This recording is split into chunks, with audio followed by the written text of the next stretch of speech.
Usually when we talk about a military strike, like in the modern era, there's this underlying expectation of total precision. Oh, absolutely. Like it's a surgical procedure or something. Right, exactly, like high-level engineering. Yeah. You send in a stealth bomber, you drop a smart bomb, and a few minutes later, the satellite feed shows cratered concrete exactly where the crosshairs were. Yeah, and the generals in the Situation Room, they point at the screen, declare the target destroyed, and there's this collective sense of just a clean, definitive victory. It's a very comforting narrative, honestly. Well, yeah, we're hardwired to like things that are visible, things that are measurable and binary, you Miss, know? hit or miss. Exactly. Target intact or target neutralized.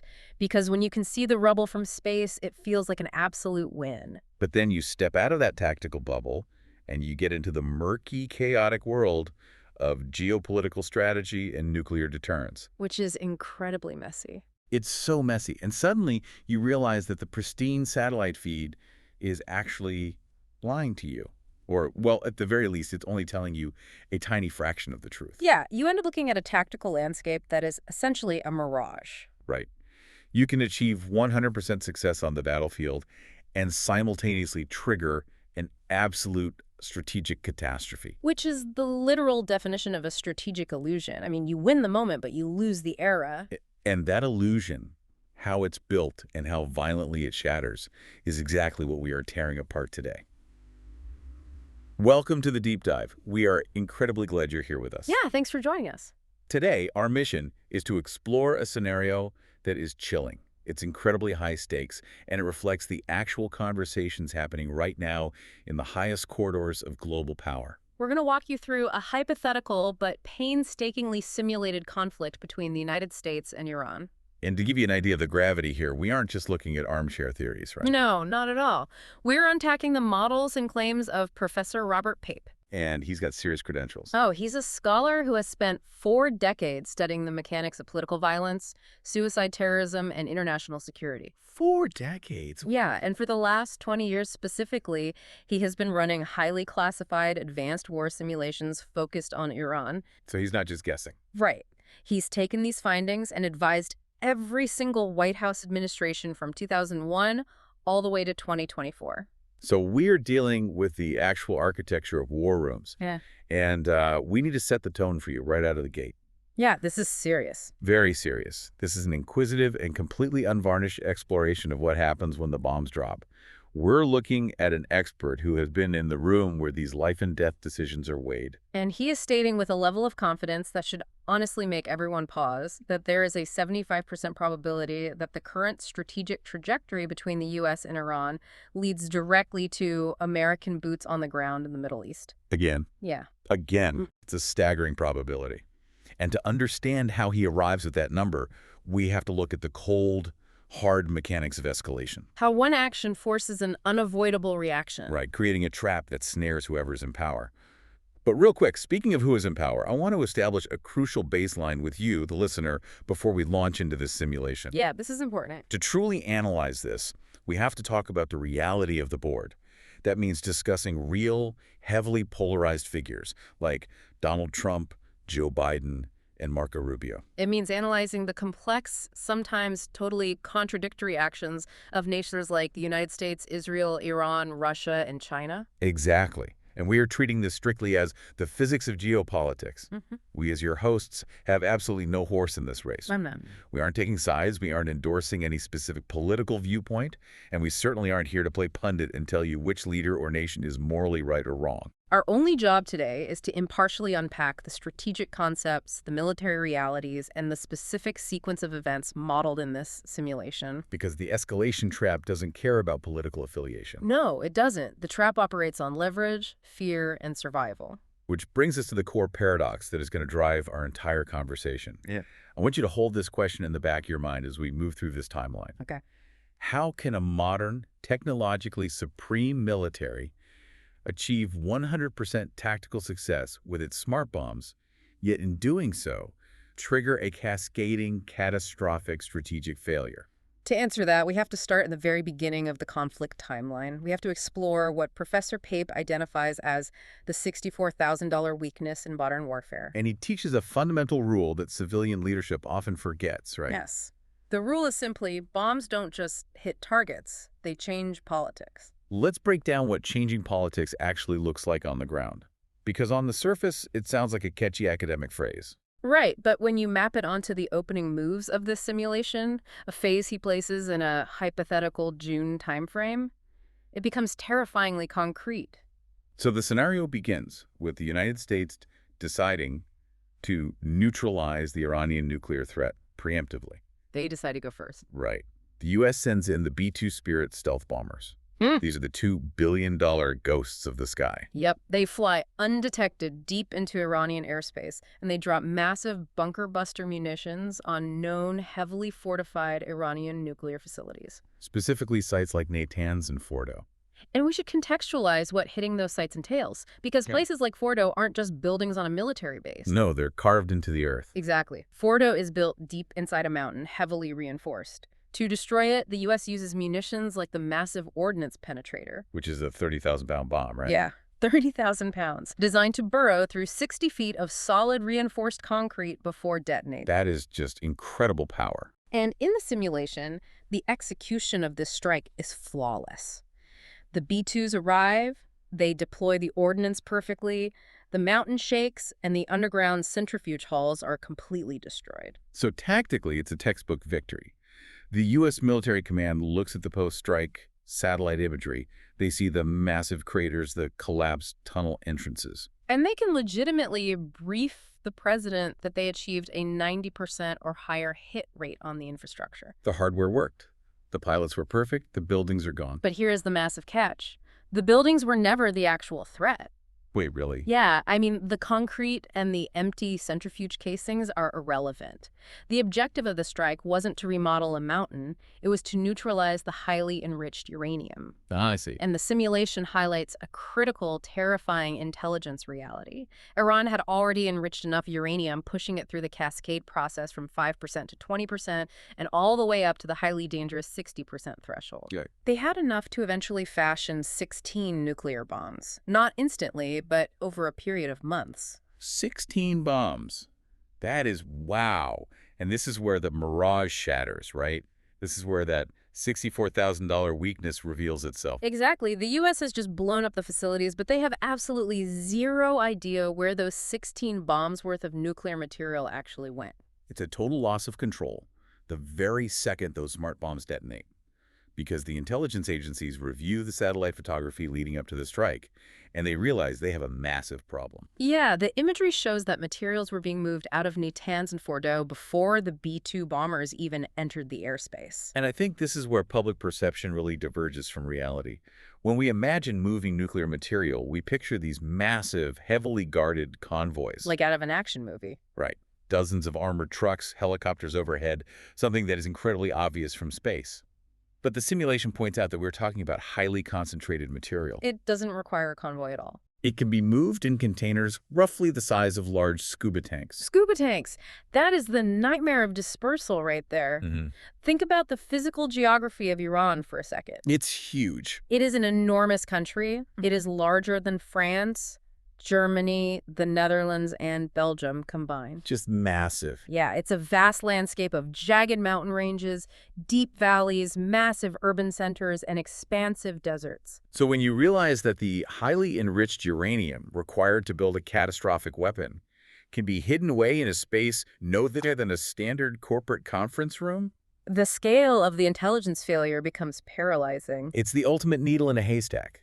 But the haystack is the size of Western Europe, and the needle can wipe out a city. Precisely. That scuba tank could be anywhere. It could be in a basement in Tehran. It could be buried in a dry riverbed in the desert. Or split up into 100 different unmarked vans driving continuously across the highway system. Exactly. Let me try to visualize this for the listener. Imagine watching a high-stakes heist movie. Okay, I like this. The police have this incredibly elaborate tactical plan to stop the bank robbers. The SWAT team breaches the bank vault flawlessly. They execute the raid with 100% precision, flashbangs go off, they secure the perimeter, nobody gets hurt. Sounds perfect. Right.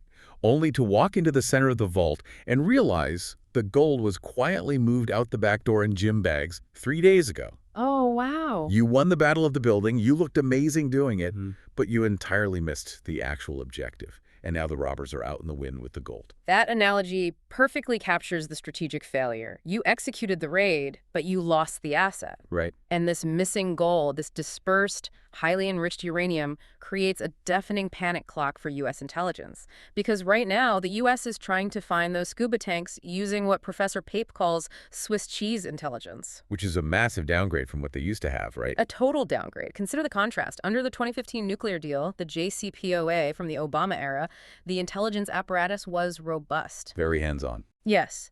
The international community had 247 hardwired camera monitoring systems inside these facilities. They had human on-site inspections by the IAEA. So they could physically count the centrifuges and measure the exact output of the uranium gas. Exactly. The U.S. had exquisite, granular visibility. They knew exactly where the material was and what state it was in. But with that deal torn up, you lose the cameras, you'll lose the inspectors. You are left blind on the ground. You are forced to rely almost entirely on orbital satellites. And, satellites are incredible pieces of technology, but they operate on physics. Right, they can't see everything all the time. No, they have specific revisit rates. They aren't hovering over one spot 204/7. They can be obstructed by heavy cloud cover, by nightfall, by atmospheric interference. So you were looking down at a country of 88 million people through the holes in the Swiss cheese. Desperately hoping your satellite happens to snap a photo at the exact second someone carries a scuba tank out of a nondescript warehouse. Which means the odds of success are practically zero. Practically zero. So the U.S. military executes a flawless strike. They blow up the empty buildings. But because they fail to neutralize these actual nuclear material, they haven't solved the problem. They've only provoked the adversary. Exactly. The bombs change the politics. The Iranian leadership now knows the U.S. is actively trying to destroy them, and they still have the material to build 16 bombs. This failure acts as the trapdoor, dropping the U.S. into the very first stage of the escalation trap. Stage 1, the smart bomb trap. Let's get into it. So this encompasses the immediate chaotic aftermath of those hypothetical June strikes. The U.S. has hit the facilities, and the laws of geopolitical physics demand that Iran has to respond. All right, they can't just absorb a massive strike from B-2 bombers and do nothing. Exactly.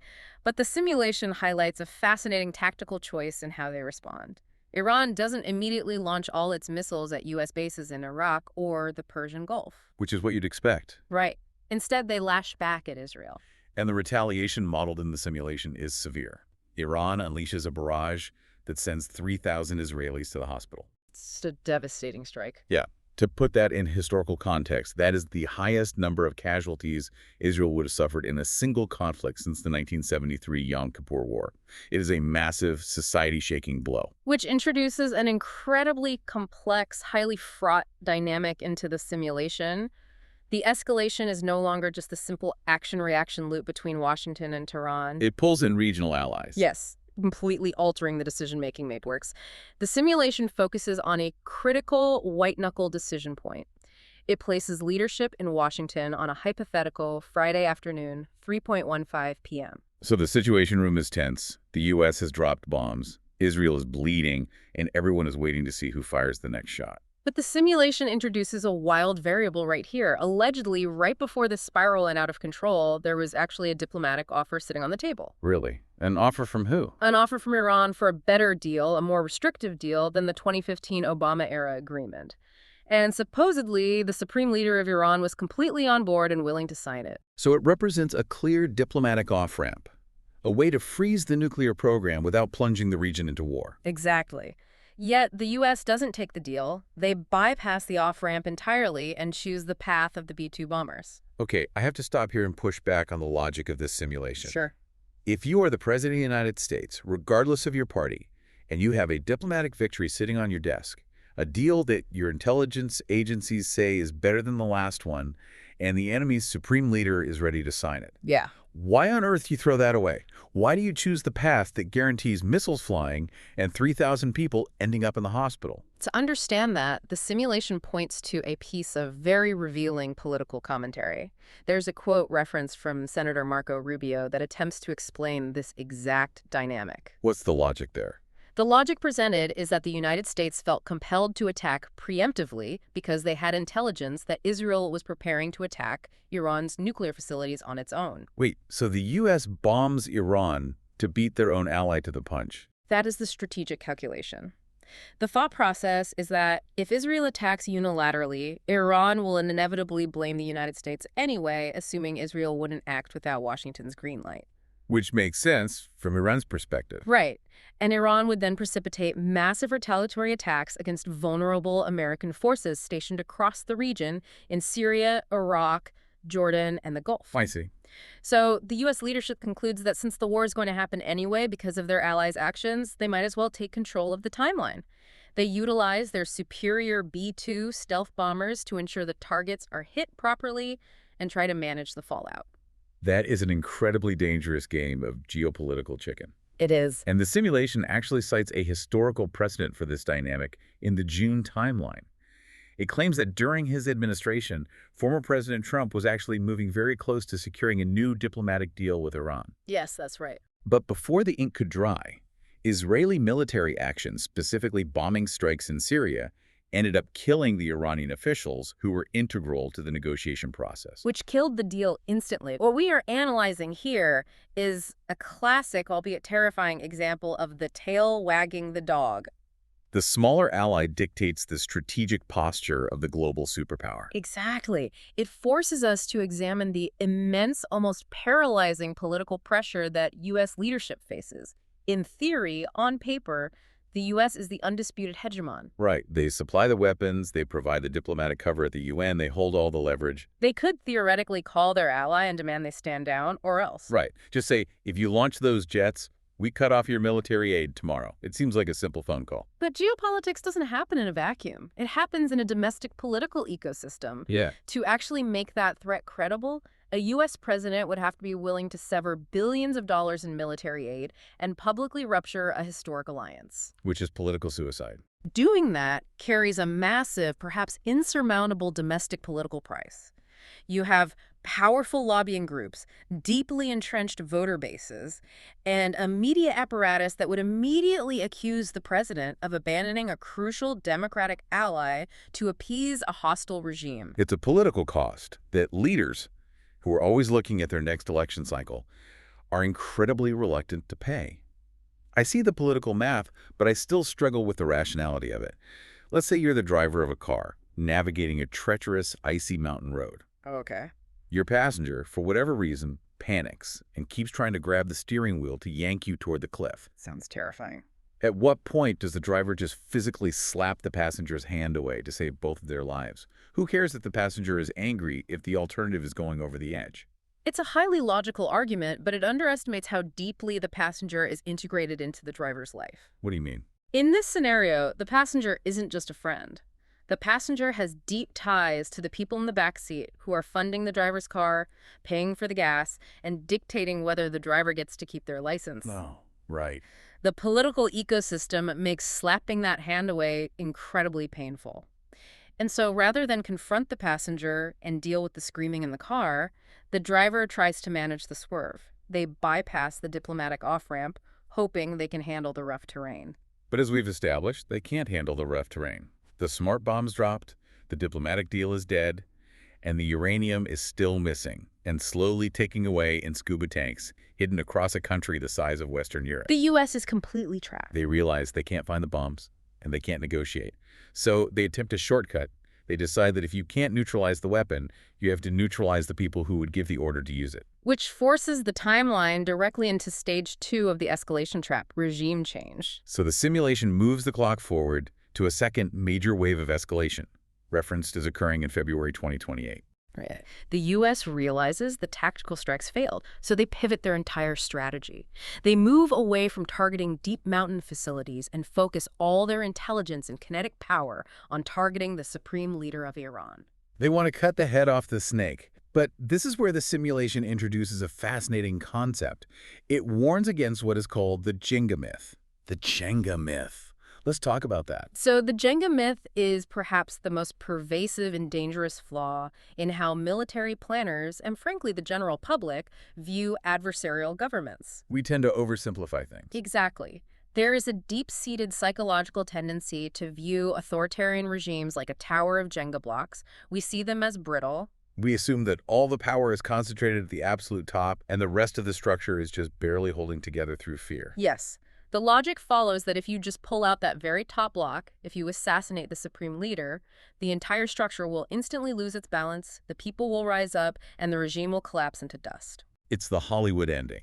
We take out the bad guy, the credits roll, and democracy flourishes. But Professor Pape's decades of research argue that this is fundamentally catastrophically wrong.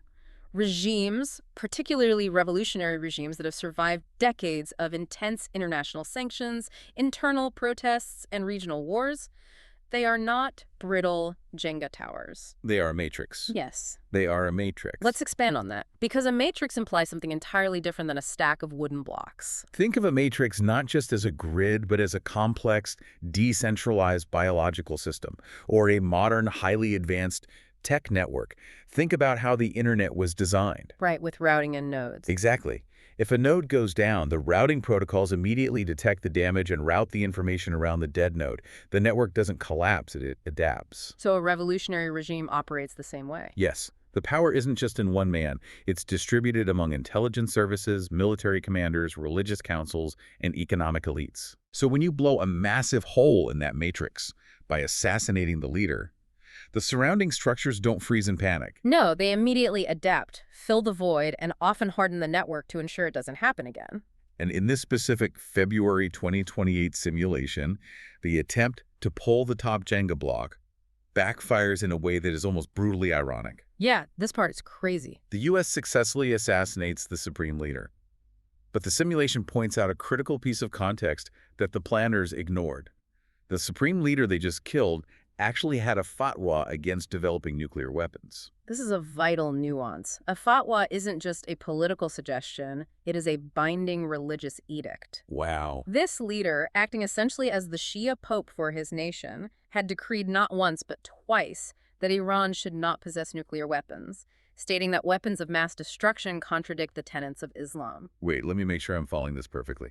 The United States is terrified that Iran is going to build a nuclear bomb. So, to stop them, the U.S. assassinates the one guy in the country who has used his supreme religious and legal authority to physically outlaw the building of a nuclear bomb. It sounds absurd, but it highlights the blindness of the Jenga myth. The U.S. viewed him simply as the enemy leader. They didn't understand his function within the matrix. He was a guardrail. He was actually serving as an institutional guardrail. In any government, you have hawks and doves.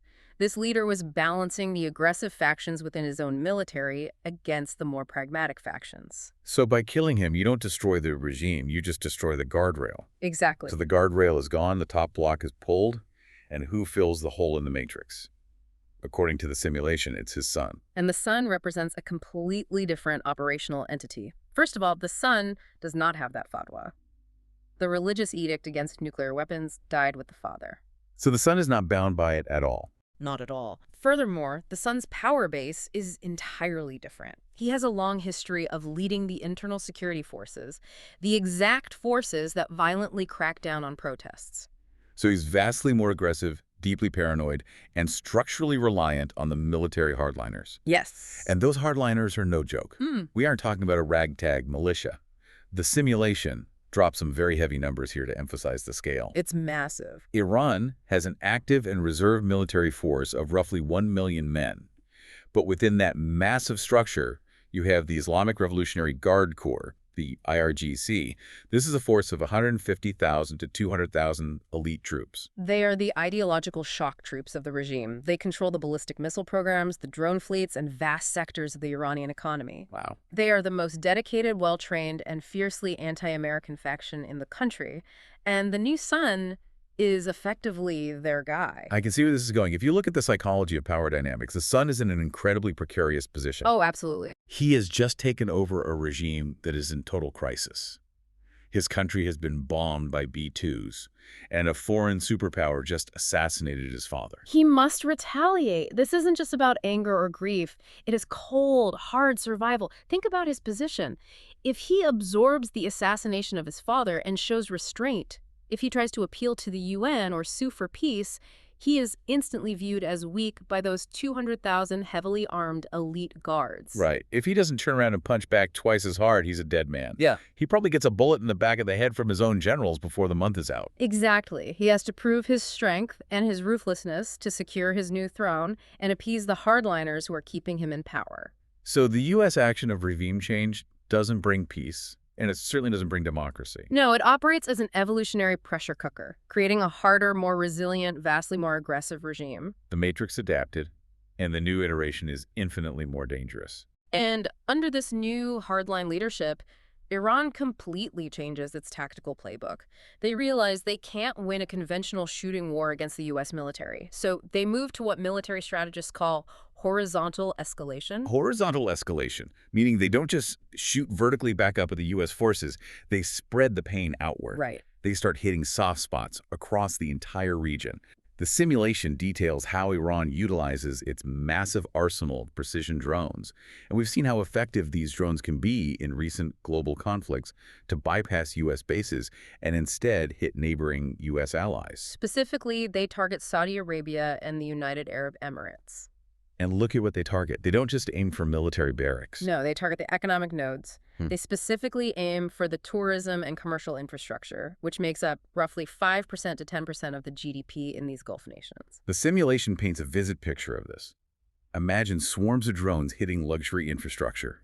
You have expats and tourists fleeing Dubai, airports shutting down, the financial centers grinding to a halt. It's a nightmare scenario for those economies. But how are these relatively cheap drones bypassing billions of dollars of U.S. Patriot missile defense systems that are stationed all over those countries? It's really just a matter of physics and economics. Patriot systems have powerful radars, but they look up, searching for high-flying ballistic missiles. And drones fly low. Extremely low. Drones fly incredibly low to the ground, utilizing the radar horizon and terrain masking to slip underneath the defensive umbrella. Furthermore, a Patriot missile costs millions of dollars. An Iranian Shahed drone might cost $20,000 to $50,000. So the math just doesn't work for the defense. Not at all. Oh. If Iran sends a swarm of 50 drones, even if the Patriot battery manages to shoot down 45 of them, which would financially exhaust the defense system, the 5 they get through will cause billions in economic damage to an airport or a financial district. It's an unsustainable math problem. And the goal of this horizontal escalation isn't just to cause random damage. It's a highly calculated political maneuver designed to break the U.S. coalition. Wow. Iran is essentially sending a brutal message to Saudi Arabia and the UAE, like, we can ruin your economy, and the Americans can't stop us. If you want the drone strikes to stop, you have to kick the Americans out, close their bases, shut down their embassies, deny them airspace. It is economic warfare used as a geopolitical wedge. And it has a massive global ripple effect because the escalation doesn't stop at tourism. The new Iranian leadership begins actively threatening the Strait of Hormuz. And this is where the simulation gets incredibly dark for the global economy. Yeah. For anyone not familiar, the Strait of Hormuz is a narrow choke point between the Persian Gulf and the Gulf of Oman. A staggering percentage of the world's daily oil supply has to physically float through that narrow strip of water. But the brilliance, if you can call it that, of Iran's strategy here is that they don't need to fight the U.S. Navy to close the strait. They don't need to sink an entire fleet of commercial supertankers. Yep. Well, the simulation explains the mechanics of global shipping. The people driving those massive commercial tankers are not military personnel. They are civilian crews, often from countries like the Philippines or India, who are doing a very hard job for a paycheck. They aren't sailing for a patriotic cause. Exactly. So if Iran uses a drone or a fast attack boat to hit just one of those I think tankers, the entire system freezes. If one commercial tanker is struck and catches fire, the maritime insurance markets in places like Lloyd's of London immediately panic. insurance premiums must just go through the roof. Oh, they skyrocket by 1,000%. Or the insurers simply refuse to cover the vessels at all. Without insurance, the shipping companies refuse to send their multi-million-dollar ships into the strait. The civilian crews refuse to sail into a war zone. So the physical flow of oil literally stops, not because of a naval blockade, but because of an economic freeze. Yep. And the immediate result of that freeze hits every single listener of this deep dive. The global supply of oil drops, which means the price of crude skyrockets globally. And when gas prices spike, it instantly drives up inflation across the board. Every product that relies on trucks for delivery becomes more expensive. Yeah. In the U.S., you might have political leaders touting a strong economy and a low 4.4% unemployment rate, but that entire economic stability is predicated on keeping inflation under control. When the oil stops flowing, inflation surges uncontrollably, and the economic pain hits the everyday American citizen directly at the gas pump and at the grocery store checkout.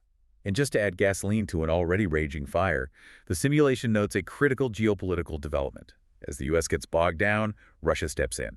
They begin supplying highly accurate targeting intelligence to Iran. Wow. So Russian satellites are helping Iranian drones find the weak spots in UAE infrastructure. Yes, it operates as proxy payback. The U.S. has spent years supplying intelligence and weapons to Ukraine to degrade the Russian military. Now, Russia sees an opportunity to return the favor. That's brutal. They provide the precise coordinates, ensuring that Iran's horizontal escalation is as damaging and disruptive as possible, further bleeding the U.S. economy and distracting Washington from Eastern Europe. This raises a massive, terrifying question about the psychological state of the Iranian leadership at this point in the simulation. By attempting to decapitate the regime and effectively declaring an all-out war on their survival, hasn't the U.S. effectively removed any remaining incentive Iran had not to build the nuclear bomb? That is the crux of the failure of Stage 2. If Yeah. you are the new hardline Iranian leadership, you look at the board.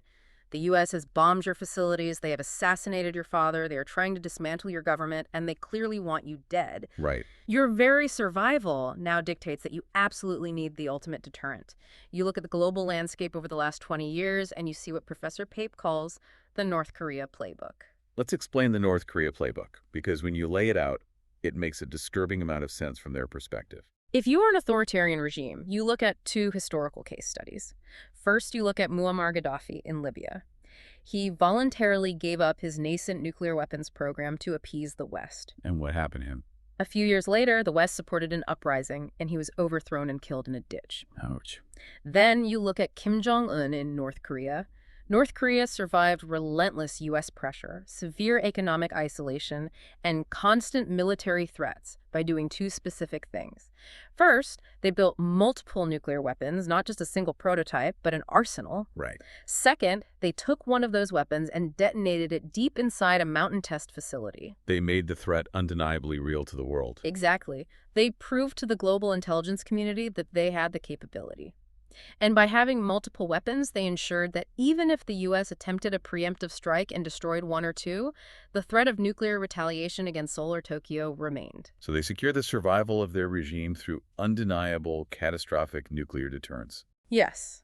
Iran, having watched Gaddafi die and Kim Jong-un survive, is now structurally, biologically incentivized to follow the North Korea playbook to the letter. I have an analogy for this whole regime change disaster. It goes back to the myth of the Hydra from ancient Greek mythology. Okay, let's hear it. The U.S. military swings its massive technological sword and cuts off the head of the beast.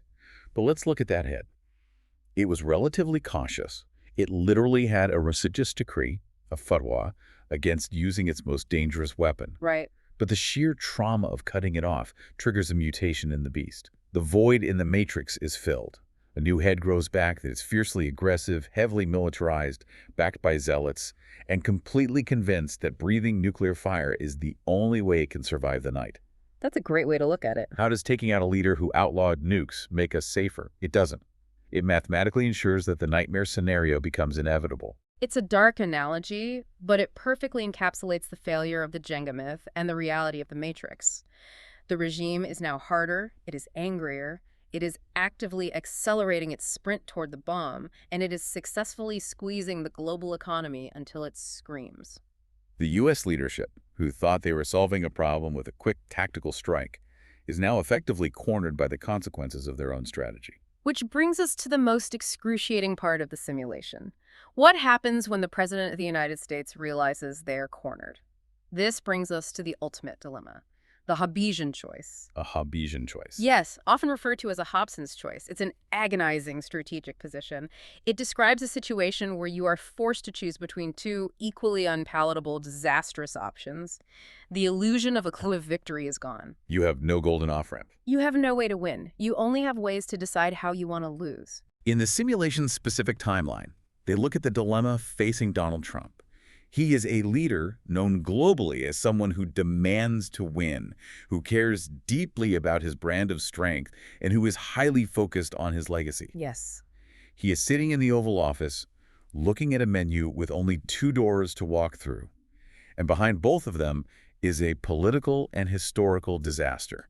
Let's break down option A. Option A is the bitter pill. It is the decision to cut your losses.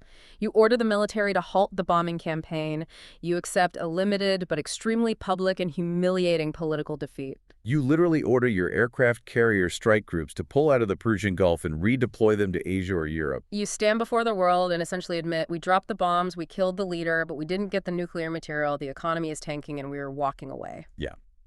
You swallow the failure. And the political cost of that, especially domestically during an election cycle or for a president concerned with projecting absolute strength, is astronomically severe. Your opponents will brand you a coward. Your allies will question your resolve. But then there is option B. Right. Option B is the gambler's fallacy. You double down.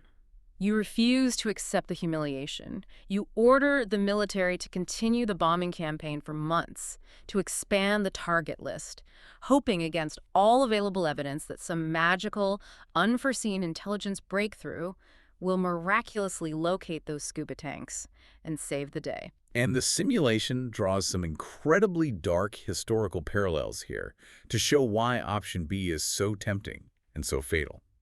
This isn't a new dilemma.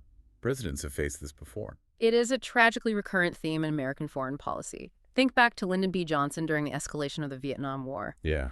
LBJ and his top advisors, the best and the brightest, constantly fell victim to the illusion of option B. They initiated operations like Rolling Thunder, believing that if they just climbed one more rung on the escalation ladder, if they just hit the North Vietnamese infrastructure a little bit harder, dropped a few more tons of explosives, they would achieve what theorists call escalation dominance. They thought they could impose so much pain that the enemy would simply break and surrender. But the enemy didn't break. No, the enemy adapted. And instead of achieving dominance, LBJ simply marched the United States deeper and deeper into a bloody forever war that fractured American society, consumed thousands of lives, and ultimately ruined his presidency, forcing him not to seek re-election. The allure of option B destroyed his legacy. And the simulation also brings up a very recent raw example to illustrate the terrifying consequences of option A. They point to President Biden's withdrawal from Afghanistan. That is the modern ghost haunting the Situation Room. President Biden looked at a 20-year war and chose option A. He chose to pull the plug, to accept the bitter reality that the war was not winnable, and to end it. But the chaotic, tragic nature of that withdrawal, the images of the Kabul airport, the loss of service members resulted in a catastrophic hit to his legacy and a severe drop in his polling numbers, from which his administration struggled profoundly to recover. It proved exactly how much domestic political pain is associated with walking away. Let's talk about that word for a second, legacy. Because the simulation really drills into the psychology of the people making these decisions. Whether it is the president, the secretary of state, or the national security advisors, these leaders care immensely about how history is going to remember them. They absolutely do. When the cameras are off and the doors are closed, they aren't just thinking about the next 24-hour news cycle or the upcoming midterms. They are thinking about their paragraph in the history books 100 years from now. Right. And if you have a president who has built an entire political identity as a chaos kid, someone who thrives on unpredictability, who prides himself on making bold, unorthodox moves that paralyze his opponents, the absolute worst-case scenario for their legacy is total, undeniable humiliation. Right. And what is more humiliating to a superpower than initiating a preemptive strike, withdrawing from the Middle East in defeat, only for Iran to successfully detonate a nuclear test in a mountain 6 months later, completely unchecked, right on your watch? It is the ultimate nightmare for a leader's ego and historical standing. And this psychological trap leads to a critical distinction the simulation makes regarding the nature of the conflict itself. It explains why the U.S. has such a difficult time successfully doubling down in the modern era. Exactly. It distinguishes between a war of choice and a war of necessity. Let's define those. A war of necessity would be something existential like World War II, right? After the Japanese attack on Pearl Harbor. Precisely. When a nation's homeland is attacked first without warning, as the U.S. was at Pearl Harbor, the psychological effect on the population is unifying. The public anger is visceral, deep, and sustaining. The political will becomes almost unbreakable. Yeah, that makes sense. The simulation notes an astonishing, frankly terrifying statistic to prove this point. Even in late 1945, after the atomic bombs were dropped on Hiroshima and Nagasaki, polling showed that 22% of the American public wanted the U.S. government to ignore any Japanese attempts to surrender and simply keep dropping atomic bombs on them out of sheer, unadulterated anger and a desire for vengeance. I have to pause on that. 22% of the country wanted to just keep systematically nuking cities, even if the enemy was trying to give up. That is incredibly dark. Very dark. But it perfectly proves the point. When you are the victim of a surprise attack, the public is with the military until the absolute bitter end, no matter how brutal it gets. Exactly. That is the ferocious, unyielding momentum of a war of necessity. But a preemptive strike on Iran's nuclear facilities, that is the textbook definition of a war of choice. The U.S. threw the first punch in this simulation. They initiated the conflict based on intelligence and strategic modeling, not in response to smoking craters in American cities. And in a war of choice, the U.S. has a massive, glaring vulnerability. Professor Pape calls it a soft underbelly. The public loses patience. They lose patience incredibly quickly because the average citizen going about their day in Ohio or Texas isn't feeling an immediate existential threat to their physical safety from Iran's uranium enrichment levels. Right. What they're feeling, very acutely, is the economic blowback. They are feeling the pain at the gas pump when oil spikes. They are feeling the surge of inflation when they buy groceries. And as the war drags on for months without a clear, achievable goal, because the military still can't find those missing scuba tanks of uranium, the domestic support simply evaporates. The public starts asking, why are we paying $8 a gallon for gas to bomb empty deserts? It's completely unsustainable politically. I feel like I am watching someone at a high-stakes casino who simply does not know when to walk away from the table. It is the ultimate manifestation of the sunk cost fallacy. That's a great analogy. Let's say you sit down at the blackjack table that represents the initial B-2 bombing run. You place a massive bet, and you lose your chips because the dealer reveals the uranium is gone. Now you are down heavily. Right. Option A is you stand up, you swallow your pride, you take the hit to your wallet, and you walk out of the casino a loser, but you still have your car. Option B is you reach deep into your pocket, you pull out the deed to your family's house, and you slap it on the table, utterly convinced that if you just play one more hand, you can win it all back and walk out a hero. But the dealer is playing with house money, the deck is cold, and the mathematical odds are entirely against you. Exactly.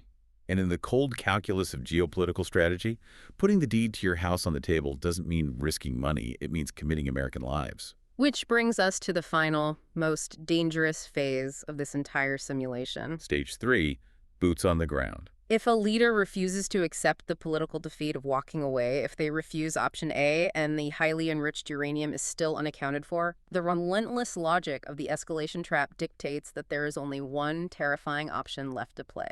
And this is the moment where Professor Pape drops that chilling 75% prediction. He has run the models, analyzed the political incentives, and he concludes that there is a 75% likelihood that this exact trajectory of failure and escalation will force the United States to eventually escalate from air power to limited ground deployments inside Iran. And we need to be incredibly precise about what the word limited means in a military context, because to a civilian ear, it might sound small or safe. It is neither. Definitely. The simulation details what this operation actually looks like. It involves sending in elite, highly trained units like the 82nd Airborne Division. We are talking about deploying upward of 5,000 heavily armed troops, dropping them directly into deeply hostile sovereign territory. But their job isn't to march on Tehran and conquer the country, right? That would take 500,000 troops. Correct. The goal is much more narrow, but arguably more complex. Their job is to seize and secure specific geographic areas. Like what? Imagine deploying 5,000 troops to secure a perimeter roughly the size of Los Angeles International Airport, LAX. They drop into areas around Esfahan or the mountainous terrain near Fordo.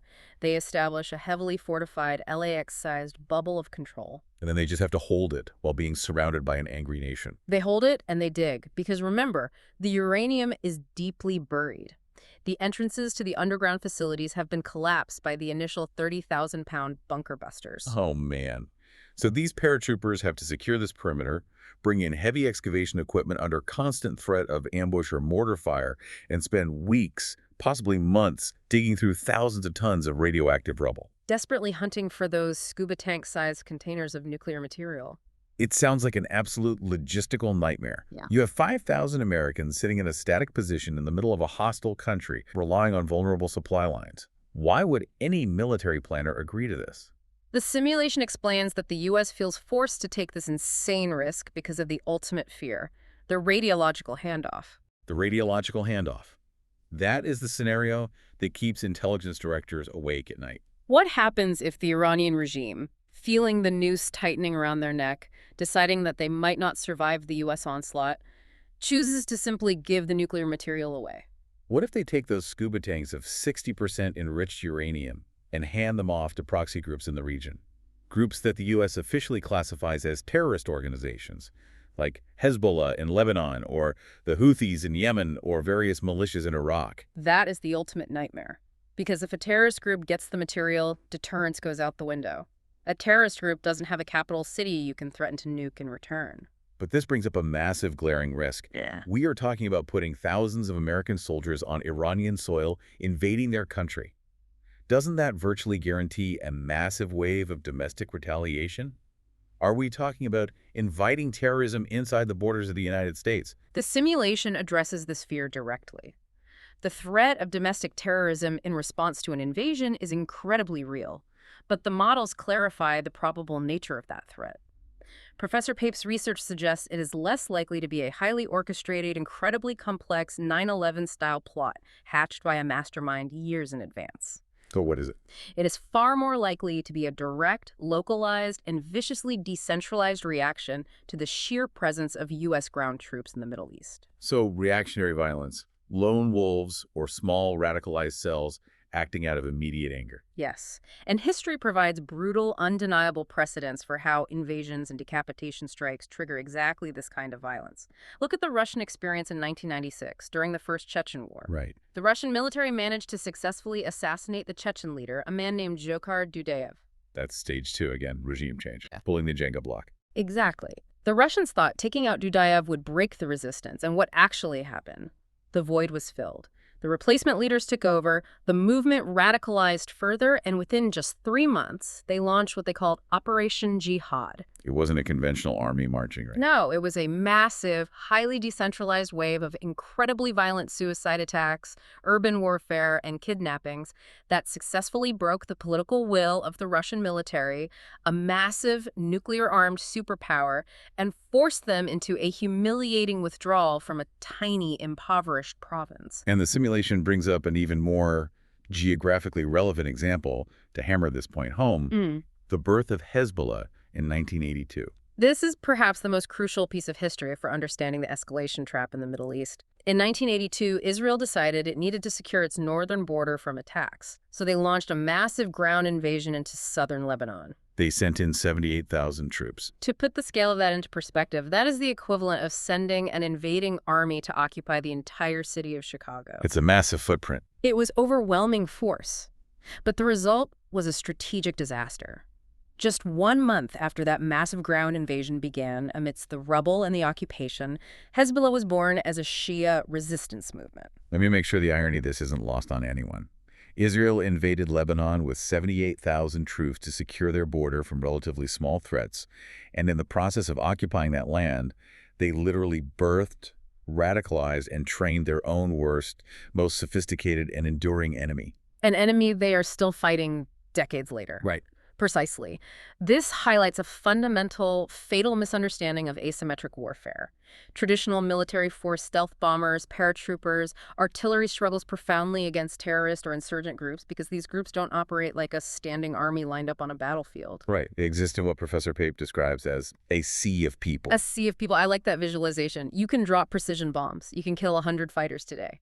But the sheer act of dropping those bombs on neighborhoods, the sheer trauma of invading the land and setting up checkpoints, radicalizes the civilian population. The insurgent group simply regenerates new fighters from that vast sea of aggrieved people over and over again, sustaining a conflict for decades. You can't shoot a sea. Exactly. And while all this is happening, while the 82nd Airborne is digging through the rubble of Fordo, while the sea of people is radicalizing against the U.S. presence, The actual nuclear threat that started this whole mess is incredibly simple for Iran to execute. This was one of the most alarming technical details in the entire simulation. It is alarming because it challenges the public perception of what it takes to build a nuclear threat. When we hear about nuclear weapons, the focus is almost always on miniaturization. We think about the highly complex, multi-billion-dollar engineering required to take a nuclear explosion, shrink it down, and make it tough enough to survive the extreme heat and vibration of re-entering the atmosphere on the tip of an intercontinental ballistic missile. That process takes years of testing, vast resources, and is easy to spot. But the simulation points out that Iran doesn't actually need to do that to change the world. They don't. If their goal is simply catastrophic deterrence, if they just want to prove they can end a city to stop the U.S. from advancing, they don't need a high-tech missile cone. They can build what is known as a Fat Man-style bomb. Essentially, a basic 1940s-era Hiroshima-style gun type or implosion device. It's crude, but it works. It works perfectly well. That kind of basic device doesn't require a massive laboratory. It can be assembled in a normal-sized room. It doesn't need to fit on a missile. It can be loaded into a standard commercial shipping container. It can be driven on a truck or floated on a barge, and when it detonates, it can still kill 75,000 people in a matter of seconds. I mean, the grim, inescapable irony of this entire escalation trap is just staggering. Let me map this out from start to finish. We are terrified of terrorists getting a nuclear weapon. Yes. So we preemptively bomb a country. The material goes missing. We kill their leader. They get vastly more aggressive. So we go in on the ground, risking thousands of American lives, specifically to prevent them from sharing that missing nuclear material with terrorist groups. But the entire history of the region from Chechnya to Lebanon proves that the very act of putting boots on the ground is the exact specific catalyst that creates and radicalizes those very terrorist groups. We are literally mechanically manifesting the exact nightmare we are trying to prevent. It is the escalation trap, perfectly realized. It is the tragic paradox of modern warfare. Every single aggressive step taken to increase your security mathematically and predictably decreases it. Okay, so the U.S. is completely trapped in the desert. They are pouring American blood, trillion-dollar treasure, and massive amounts of domestic political capital into the sand. They are fighting a 20th century ground war with no end in sight. But while this is happening, the world keeps turning. The clock doesn't stop.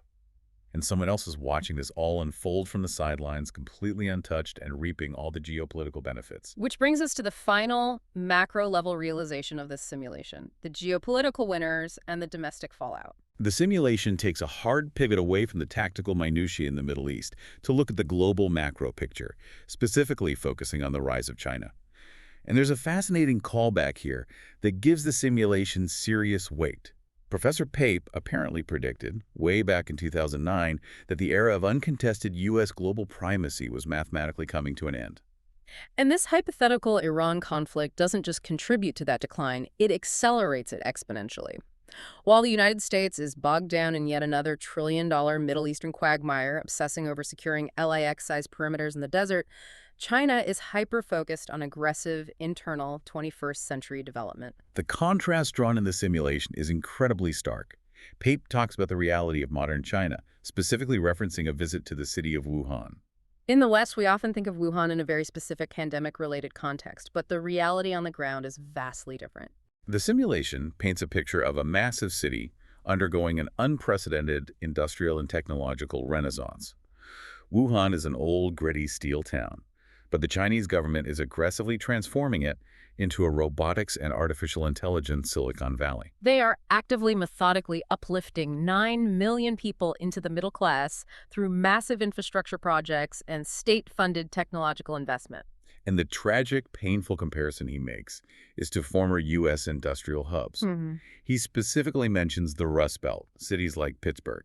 The implication is clear. Wuhan is executing the grand industrial pivot that Pittsburgh and Detroit should have done decades ago, but didn't because the U.S. was distracted. If we connect this to the bigger picture of great power competition, it perfectly explains why nations like China and, frankly, Russia under Vladimir Putin are absolutely thrilled by the prospect of a U.S.-Iran conflict. The simulation literally describes a U.S. war with Iran as manna from heaven for Beijing and Moscow. And it is.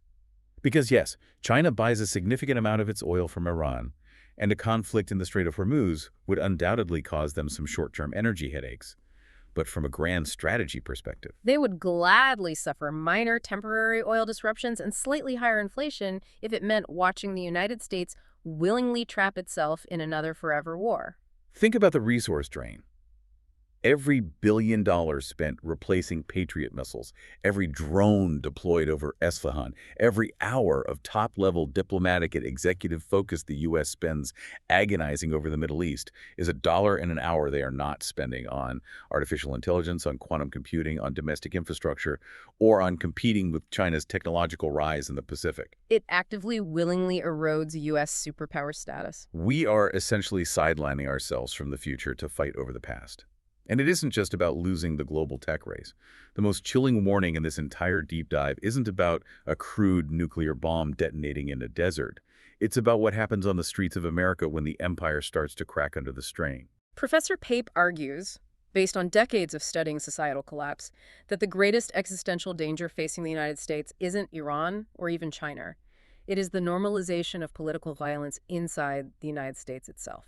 The simulation connects the foreign war directly to domestic decay.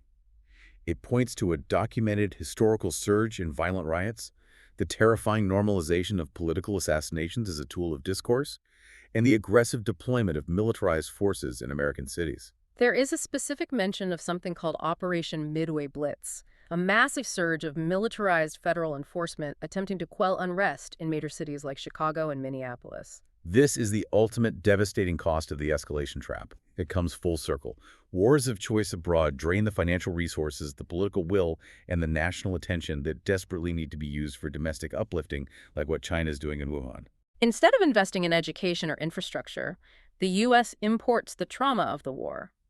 The resulting economic pain, the skyrocketing inflation caused by the Strait of Hormuz, the job losses, the spike in gas prices acts as a massive accelerant for extreme political polarization. Economic anxiety breeds extremism. The societal fabric begins to tear under the stress. As the simulation solemnly concludes, we are in danger of becoming our own worst enemies. That is a heavy, heavy thought to process. I want to ask you, the listener, to pause and reflect on this for a moment. While we are busy spending trillions of dollars searching the irradiated, hostile deserts of the Middle East for scuba tank-sized caches of uranium, who is actually building the future? Are we willingly sacrificing our position in the 21st century, sacrificing the stability of our own cities, simply because our political leadership cannot find the courage to let go of this escalation trap? It is the defining question of the modern geopolitical era. Do we choose the illusion of dominance or the reality of resilience? Let's bring this all together. We started this journey with a perfect military operation, a flawless, smart bomb strike, 100% tactical success. But because the uranium was already dispersed, that perfect strike immediately descended into a chaotic, uncontrollable matrix. We saw a regime survive a decapitation strike, only to mutate and grow a harder, vastly more aggressive head. We watched as they launched a horizontal economic war that threatened to choke the global supply chain. And we saw a U.S. president backed into a brutal corner, facing a 75% mathematical likelihood of initiating a disastrous ground war just to search for radioactive needles in a nation-sized haystack. And we must constantly remind ourselves of the direct, tangible impact this theoretical timeline has on our daily reality. This simulation isn't just an academic exercise safely contained in a Pentagon war room. The mechanics of this trap directly dictate the price you pay to fill up your car. They dictate the stability of the global economy that your retirement account relies on. And as we just discussed, they dictate the very real safety, cohesion, and stability of the political climate in your own neighborhoods. It is an interconnected web. You drop a 30,000-pound bomb in a desert 6,000 miles away, and the economic and political shockwave eventually travels across the globe and shatters the window of your own home. Which leaves us with one final, deeply provocative question to consider as we close this out. The entire escalation trap is fueled by a desperate, unrelenting, and ultimately futile pursuit of 100% security. It is the belief that if we just drop one more bomb, if we just pull one more Jenga block, if we just send one more division of paratroopers, we will finally eradicate all risk and be perfectly safe. But if the historical search for perfect security only guarantees endless war, crippling economic pain, and the ultimate loss of your nation's global standing, is it time to accept a harder truth? In a nuclear age, does true strategic wisdom mean learning to live with 80% security and a messy 20-year frozen conflict? Is 80% security and a cold, uncomfortable peace ultimately better for our survival than 100% security and a hot, devastating war? It brings us right back to where we started. We crave the comfort of the satellite feed. We want the clean, binary, hit-or-miss reality of the smart bomb creator. But the truth is, the world is murky. It is a matrix, not a Jenga tower. And sometimes, realizing that the perfect image on the screen is an illusion is the only way to realize you are about to step off a cliff. Thank you so much for joining us on this deep dive. We'll see you next time.